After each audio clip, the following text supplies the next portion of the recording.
में हम देखते हैं कि ज़ेंग्यू इस वक्त सिटी के अंदर वो कुछ सामान लेने के लिए आ गया था, तो उसके पास अच्छे खासे स्प्रेड स्टोन थे और उसने सोचा कि क्यों ना इसे वेंगलिंग को अच्छे से ट्रीट दी जाए। लेकिन यहाँ पर ज्यादातर दुकानें बहुत ज्यादा महंगी थी, इस वजह से वो थोड़ी अच्छी दुकान ढूंढ रहा था। मगर अब रास्ते में उसे वहाँ पे कुछ लोग मिलते हैं, ये असल में इसी सेक्टर के लोग हैं और ये यहाँ पर ज़ेंग्यू को मारने के लिए आए थे। ज़ेंग्यू तुरंत वहाँ से भागता है क्योंकि वो जानता था कि वो इन लोगों से नहीं लड़ सकता, ये बहुत सारे थे और ये ज़ेंग्यू का पीछा कर रहे थे। लेकिन अब हम देखते हैं कि ज़ेंग्यू के सामने एक मास्टर आ चुका था। वो इस लड़के को हमने पिछले पार्ट में भी देखा था, ये यहाँ का यंग मास्टर है। अब ज़ेंग्यू के पास कोई चारा नहीं था फाइट करने के अलावा, लेकिन उसके बाद यहाँ से सीन चेंज होता है। अगले सीन में हम वापस से वेंगलिंग के पास आ जाते हैं, जो कि इस वक्त उस तलवार को अपनी एनर्जी से पकड़े हुए था।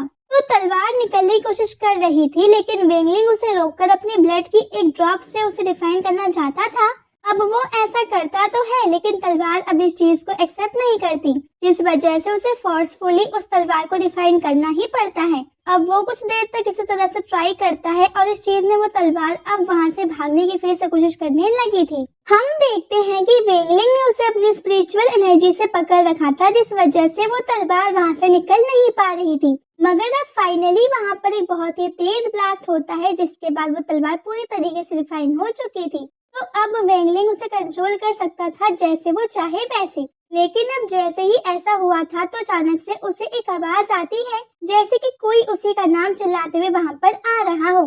ये वही लोग थे जिन्होंने ज़ेंग्यू के ऊपर अटैक किया था। अब जैसे ही वो लोग यहाँ पहुँचते हैं तो वो देखते हैं कि वेंगलिंग वहाँ नहीं है, लेकिन जो विंडो है वो तो खुली हुई थी। वेंगलिंग सिटी के अंदर भाग रहा था। वो कोशिश करता है कि यहाँ वो चीजें गिराकर उन लोगों का ध्यान उस जगह पर पहुँचा सके, लेकिन वो लोग वेंगलिंग का पीछा करने लगे थे और लग नहीं रहा था कि वो इतनी आसानी से उसका पीछा छोड़ेंगे। वेंगलिंग को जल्द से जल्द अपने दोस्त को ढूंढना था, लेकिन जब वो वहाँ से निकल रहा था तो तभी ये लोग उसे देख लेते हैं। मगर वेंगलिंग उसे लड़ नहीं रहा था क्योंकि अब इस चीज में उससे ये दिक्कत होगी। तो अभी वो उन्हीं सेक्टर के अंदर है। यहाँ पर वेंगलिंग अपनी पावर का यूज करता है, लेकिन हम देखते हैं कि जैसे ही वो अपनी पावर का इस्तेमाल वहाँ पे कर रहा था तो वहाँ पर रास्ते पर जो हर तरफ लैंटर्न लगी हुई थी वो ग्लो करने लगती है। तो असल में ये एक फॉर्मेशन है। वेंगलिंग का ये बात तो नहीं पता थी, लेकिन अब उसे कुछ समझ में नहीं आता, पर वो इतना तो समझ गया था कि जरूर कुछ न कुछ तो गड़बड़ है। तो इस वजह से वो अपनी पावर एक्टिवेट वो करते हुए वहाँ से भागने की कोशिश करता है।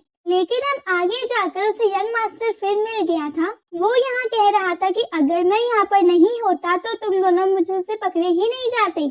इसके बाद वो अपनी स्टोरेज रिंग के अंदर से ज़ेंग्यू को निकालता है और ज़ेंग्यू मारा जा चुका था। यहाँ वेंगलिंग ज़ेंग्यू के पास आता है और उस यंग मास्टर से कहता है कि हमने तो तुम्हारा कुछ बिगाड़ा भी नहीं है, फिर आखिर तुमने ऐसा क्यों किया। तो अब यहाँ पर ज़ेंग्यू बिना किसी चीज का जवाब दिए सीधा ही वेंगलिंग पर हमला करना स्टार्ट कर देता है। यहाँ वेंगलिंग अपनी उस नई रिफाइन की हुई तलवार का यूज कर रहा था, लेकिन हम देखते हैं कि यंग मास्टर इतना स्ट्रॉन्ग है कि उसकी जो तलवार है वो वेंगलिंग की तलवार को आराम से दूर फेंक दे रही थी। तो असल में उसने अपने स्वॉर्ड स्किल्स पर बहुत फोकस किया है और उसकी स्पीड वेंगलिंग से ज्यादा है। इस वजह से वेंगलिंग की तलवार जब उस पर अटैक करती है तो वो तुरंत ही उसे रोक सकता है, क्योंकि उसे लगभग पहले से ही पता चलते जा रहा था कि वेंगलिंग अब कौन सा अटैक करने वाला है। यहाँ वेंगलिंग बहुत सारा इसी तरह से अटैक करता है, लेकिन इसका कोई फायदा नहीं था। इस वजह से अब वो अपने आसपास देखता है और फिर एक बार अपनी तलवार को भेजता है। यहाँ यंग मास्टर का ध्यान जब उस तलवार को रोकने में गया था तो इतने में ही वेंगलिंग ने एक अटैक की बोरी इधर यंग मास्टर के ऊपर फेंक दी थी।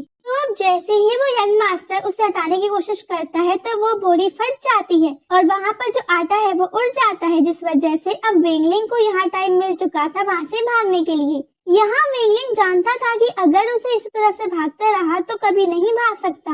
अभी बहुत सारे लोग उसका पीछा कर रहे थे। वो अब अपना तलिस्मान अपने पैर पर लगाता है, जिसकी वजह से उसकी स्पीड बहुत ही ज्यादा तेज हो चुकी थी। लेकिन यहाँ पर यंग मास्टर भी अभी उतनी ही थी जिससे उसका पीछा कर रहा था, और साथ ही अब कुछ और डेसिबल सामने की तरफ आते हैं जिससे कि वो वेंगलिंग का रास्ता रोक सके। लेकिन अब वेंगलिंग उन पर अटैक कर एक ही अटैक में उन्हें रोक देता है और मार देता है। तो अब वेंगलिंग वहाँ से सीधा सिटी के एग्जिट की तरफ भाग रहा था। यहाँ पर हम देखते हैं कि वेंगलिंग अपनी बोतल से पानी भी पीते जा रहा था, ये वही पानी है जिसके अंदर उसने वो पिल डाली हुई थी और इस वजह से उसकी एनर्जी फिर से रिस्टोर होते हुए जा रही थी। यहाँ यंग मास्टर कहता है कि तुम्हारे पास बहुत सारे जो ट्रेजर हैं, और इसके बाद हम देखते हैं कि अब वो कुछ देर तक इस तरह से भागते हैं और फिर यहाँ से सीन चेंज हो जाता है। तो अब हम आते हैं वहाँ के सेक्टर मास्टर की साइड। यहाँ पर 2 एल्डर थे। सेकंड एल्डर इस वक्त अपने हाथ से वो किसी तरह का फॉर्मेशन वगैरह वो कुछ बना रहे थे और उसके बारे में अभी हम थोड़ी देर बाद जानेंगे। वैसे असल में यहाँ उन लैंटर्न को कंट्रोल कर रहे थे जो वहाँ पे शाइन कर रही थी। यहाँ पर एक एल्डर कह रहा था कि यंग मास्टर अभी उसे लड़ने से फाइट कर रहे हैं। क्या लगता है कि क्या वो अभी उसे हरा पाएंगे, क्योंकि मुझे थोड़ा सा डर है। लेकिन इस पर यंग मास्टर पूछता है कि उन दोनों में से स्ट्रॉन्ग कौन है। तो दूसरा एल्डर कहता है कि हमारे यंग मास्टर फाउंडेशन स्टेज पर है, तो हमें उन्हें भरोसा रखना चाहिए। वैसे अब यहाँ हम वापस वेंगलिंग के पास आते हैं तो देखते हैं कि वेंगलिंग ने एक लैंटर्न को उठाए हुए था और अब वो जैसे ही उसे डिस्ट्रॉय करता है तो उसके अंदर से वो किसी तरह की स्क्रिप्चर्स दिखते हैं। वो समझ गया था कि ये फॉर्मेशन वहाँ पर कैंसर के थ्रू बनाया जाता है, जो कि उस लैंटर्न के आसपास से निकलती हुई एनर्जी का पता लगा लेता है। तो पहली चीज, अगर सिटी में कोई स्ट्रॉन्ग इंसान आता है और अपनी पावर का यूज करता है तो उसकी पावर सीधे ही इसका पता लगा लेती है। ये लोग उसकी लोकेशन का पता बहुत जल्दी आसानी से लगा सकते हैं और शायद ये उनका टैग फॉर्मेशन बनाने में भी काम आता होगा। लेकिन वेंगलिंग तो यहाँ पर अब उस लैंटर्न को डिस्ट्रॉय करते जा रहा था। ये चीज देखकर यंग मास्टर को गुस्सा आता है। वो कहते हैं कि तुम ये बहुत गलत कर रहे हो। हमारी कैसल की चीजों को डिस्ट्रॉय करना सबसे बुरा जुर्म है और इसकी सजा तुम्हें जरूर मिलकर रहेगी। और इसके बाद अब वो अपनी तलवार का एक बहुत बड़ा सा क्लोन बना लेते हैं, सेम उसी जिस तरह का क्लोन हम लोगों ने पिछले पार्ट में देखा था। अब वो उस बड़ी सी तलवार को यहाँ वेंगलिंग के ऊपर गिरा रहा था। वेंगलिंग अब उसे बचने की बहुत ज्यादा कोशिश करता है, मगर ये क्लोन इतना बड़ा था कि वेंगलिंग उसके रेडियस से दूर नहीं जा सकता था। अब हम देखते हैं कि वो तलवार सीधे उसको टच करने ही वाली थी, लेकिन इतने में अचानक से वेंगलिंग वहाँ से गायब होकर उस तलवार के आगे आ जाता है। ये चीज देखकर यंग मास्टर बहुत ही ज्यादा शॉक था और कह रहा था कि अरे वाह, तुम तो टेलीपोर्ट भी हो सकते हो। ये वाला जो ट्रेजर है वो मुझे पक्का चाहिए। वैसे हम देखते हैं कि अब वेंगलिंग उस सिटी में निकल चुका था और जंगल के साइड आ गया था, लेकिन यंग मास्टर ने उसका पीछा नहीं छोड़ा था। वो अभी भी उसका पीछा करते जा रहा था। अब वो लोग यहाँ से कुछ दूर आते ही हमें पता चलता है कि अभी वेंगलिंग ने जिस तरह से टेलीपोर्ट किया है वो असल में उसकी नहीं बल्कि वो सीनियर मास्टर की पावर थी। लेकिन सीनियर मास्टर की इस चीज में बहुत ज्यादा एनर्जी लगती है, इस वजह से वो बार बार इसे नहीं कर सकते थे। उन्हें इससे इतना ज्यादा डैमेज पहुंचा था कि वो यहाँ पर अभी कल्टीवेशन करने के लिए बैठ गए थे और अपनी पावर को रिस्टोर कर रहे थे। हम देखते हैं कि यहाँ पर वो यंग मास्टर फिर से आ गए थे और उन पर हमला करने लगे थे।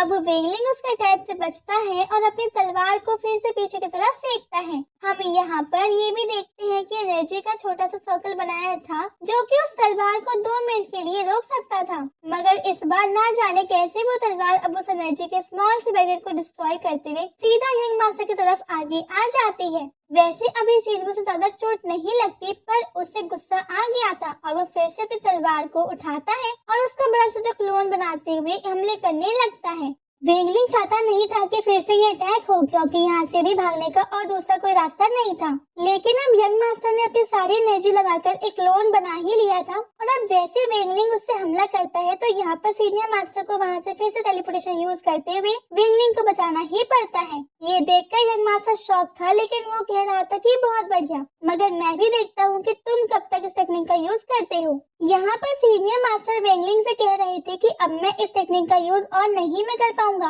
क्योंकि मेरी पावर पूरी तरीके से खत्म हो चुकी है। उनके हाथ भी इनविजिबल होने लगे थे क्योंकि उनकी स्पीड पूरी तरीके से खत्म हो रही थी। वेंगलिंग कहता है कि मुझे माफ कर दीजिए, अब मुझे ही कुछ न कुछ करना ही होगा। तो इसके बाद वेंगलिंग देखता है कि वहाँ जंगल की तरफ छुपने के लिए जगह मिल सकती है, क्योंकि अब वो और ज्यादा नहीं भागना चाहता था। अब वो उधर जंगल की तरफ चला जाता है। अब जब यहाँ पर यंग मास्टर आता है तो उसे याद आता है कि उसके फादर मतलब कि सेक्टर मास्टर ने कहा था कि वो कभी गलती से भी इस जंगल की तरफ एंटर ना हो, क्योंकि वहाँ पर बहुत सारी पावरफुल चीजें और पॉइजनस प्लांट्स भी हैं। साथ ही उन्होंने वार्निंग दी थी कि वहाँ पर जाना मतलब कि सीधा सीधा सुसाइड करना ही है।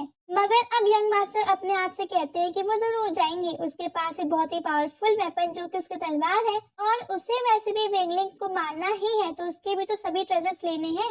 अब वो यहाँ सीधा आ जाता है। हम देखते हैं कि यहाँ पर नीचे जब उस जंगल में पहुँचता है तो वहाँ पर अचानक से उसकी तरफ वो कुछ ब्लू वाइन्स आने लगी थी जो कि उसे पकड़ रही थी। वेगलिंग उन्हें रोकने के लिए अपनी फायर बॉल का यूज करता है, लेकिन वो अटैक को नहीं रोक पा रहा था और साथ ही वो देखता है कि ये वाइन्स बहुत ज्यादा दूर से आ रही है। अब वेगलिंग उन्हें पकड़ लेता है। सीनियर मास्टर देखते हैं तो कहते हैं कि इसे रोकना इतना आसान नहीं है। तुम जितनी ज्यादा पावर का इस्तेमाल करोगे उतनी ज्यादा वाइन्स यहाँ पर आएंगी और तुम्हें पकड़ेंगी। अभी वो कुछ नहीं कर सकता था। इसके बाद वो वाइन्स उसे वहाँ ले जाती हैं जहाँ से वो आई थी। हम देखते हैं कि सामने बहुत बड़ा पेड़ था जो कि उन वाइन्स को कंट्रोल कर रहा था। अब यहाँ सीनियर मास्टर वेंगलिंग को बताते हैं कि ये तुम्हारी पावर का सेंस करते हुए तुम्हें पकड़ता है और उस पेड़ को दिखता नहीं है और ना ही कोई स्मेल आती है। बस उसके पास सेंस की पावर है जो कि इस जंगल में आते हुए वो किसी भी कल्टिवेटर को उसकी स्पिरिचुअल एनर्जी की मदद से पकड़ सकता है। वेगलिंग तुरंत अपनी एनर्जी को पूरी तरीके से बंद कर देता है और उसने अपनी सारी एनर्जी पॉइंट को ब्लॉक कर दिया था, जिस वजह से वो वाइन्स उसे छोड़ देती हैं और जो वाइन्स पकड़े हुए थे वो उसे वेगलिंग ने अपने हाथ से हटा लिया था।